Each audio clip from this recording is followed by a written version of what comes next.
मला 100% खात्री आहे, अजून तर अशी भाजी कुठेच पाण्यात आली नाही। या पद्धतीने उगवलेली या धान्याची भाजी कशी उगवली, कशात उगवली व कशाची उगवली, कशा प्रकारे केली, तुम्ही ती कधीच अशा प्रकारे केली नसेल।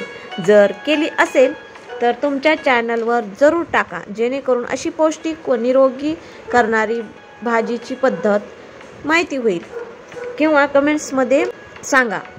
मी आतापर्यंत जेवढ्या पाककृती रेसिपी चॅनलवर टाकल्या त्या युनिक, नाविन्यपूर्ण, दुर्मिळ व आरोग्यदृष्टीने पौष्टिक व जराशा हटकेच असतात किंवा आहेत।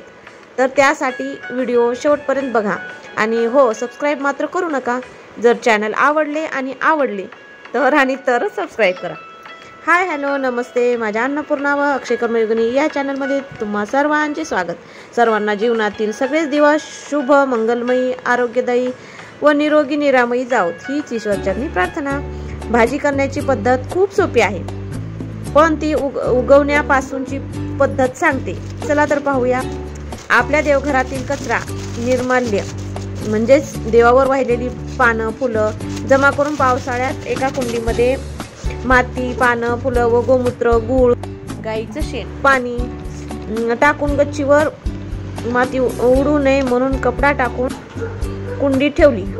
काही दिवसातच खत तयार झाले, सेंद्रिय खत तयार झाले। राजगिरा निवडताना माझ्याकडून थोडासा सांडला, कचऱ्यात तर टाकू वाटत नव्हता। मग काय, माझ्या कल्पनेतून कुंडीत नेऊन टाकावा असं वाटलं। थोड्या दिवसात लसलशीत भाजी उगवली। बरेच दिवसापासून सेंद्रिय खताची भाजी, हिरवी भाजी खाल्लीच नव्हती, ती खुडून आणली, कारण नंतर आणखीन फुटेल आणि आणखीन भाजी करता येईल। धुवून चिरून तेल, मोहरी, जिरे, लसण व भिजलेली मुगाची पौष्टिक डाळ घालून तयार केली राजगिऱ्याची खूप खूप खूप पौष्टिक अशी भाजी। भाजी आवडली असेल तर लाईक करा। असेच नवनवीन व्हिडिओ पाहत राहा, खात राहा, निरोगी राहा। चला तर भेटू पुन्हा नवीन अशाच व्हिडिओमध्ये, नवीन काहीतरी घेऊन। Bye bye. आणि व्हिडिओ शेवटपर्यंत पाहिला त्याबद्दल खूप खूप खूप आणि खूप धन्यवाद।